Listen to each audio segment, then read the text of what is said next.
Hitting record. Hi, Catalina here. I'm here with Alexa. I'd love for her to just tell her experience with student loans prior to meeting up with us here at Loan Sense.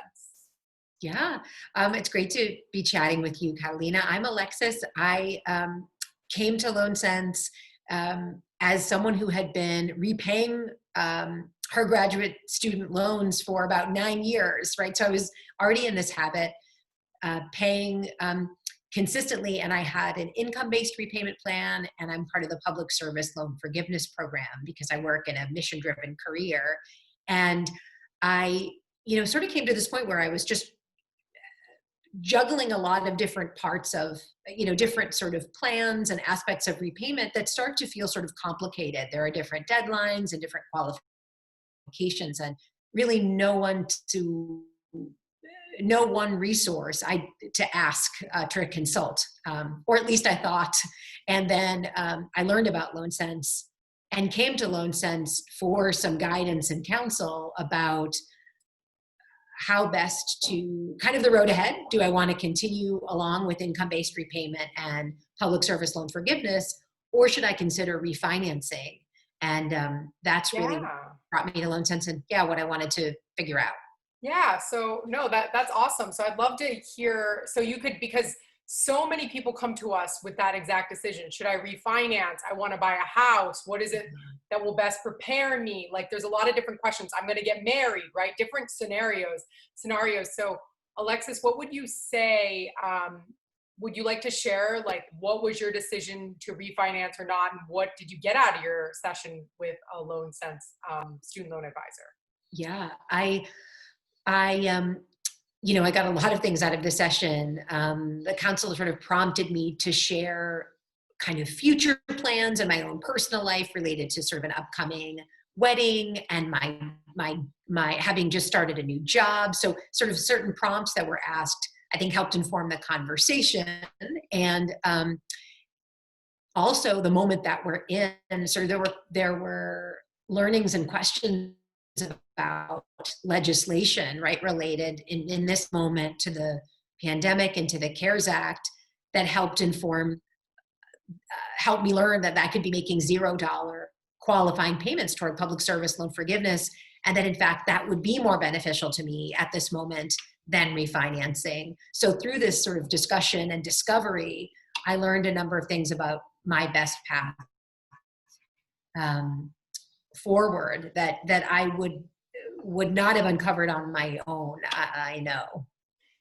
Yeah, that's amazing. So I guess I know I didn't plan on asking this. What would you say if there's any advice you can give to someone kind of like in your situation, right? Because people think, oh, you deal with student loans when you graduate from school, you make a decision and then you just continue to pay it until it's done and that's it. You never think about it again. You just kind of plug and chug on a monthly basis and that's it. I guess what advice would you like to give to others who are considering what their options are?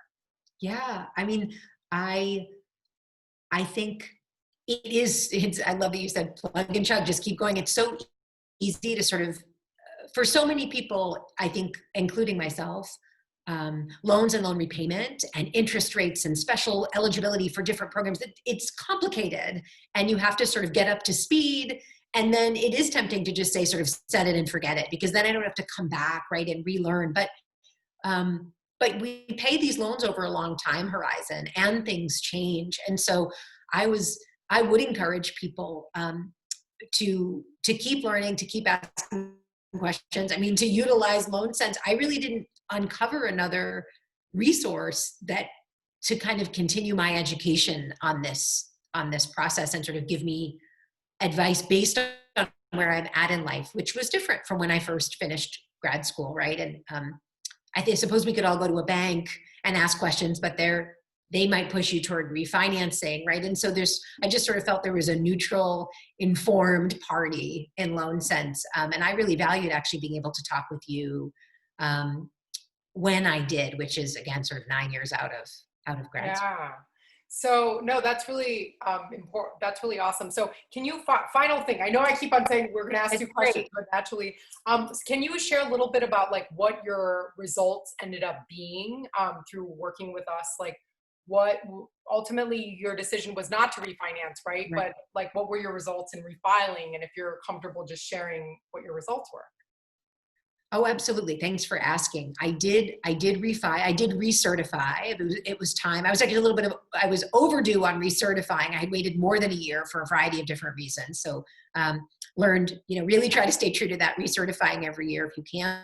But, um, I, in fact, because of some shifts in my income, I'm currently making $0 payments, for the next year based on what based on the income recorded in my tax returns and my employment situation anyway. And they are qualifying toward payments toward public service loan forgiveness. I think my understanding is because of the CARES Act legislation. So and I feel like I now know, even after that shifts and I'm making payments of a different amount, um, I know how to kind of continue to stay on track. And I do feel comfortable with this decision I made to remain engaged in my active repayment plan and not refinancing. Excuse me. Yeah, no, that's awesome to hear because no, that's really, really great because in fact we tell people all the time, right? We in our counseling sessions, I always tell our advisors we need to end with, before the recommended like reviewing of the plan, we have to end with what are the top pro tips people need to know, right? How do you make sure to qualify as many low payments as possible, right? That's always part of our tips. And then second of all, always understand what life decisions occur that cause change in payments so we can help minimize people's payments, right? And then the necessity to always file. I mean, the CARES Act is an exception because it gave us kind of that extra time, but to always file on time, because if not, Right. all the interest that is accruing will now capitalize, which means you'll be added on top of your original principal and your payment will jump. So no, it's always great to hear from people that use our service and have good results to kind of share their learning. So thank you so much, Alexis. I really appreciate it. Oh, you're welcome. I was so thrilled, Catalina, and thrilled to know like I can come, I can I don't know. I feel like if I have additional questions, right, I can come All right. back and it's would be meaningful. I know was really valuable to me and could continue to be in the future when I have those questions again that I'm sure will come. So Yep. thank Yep. you.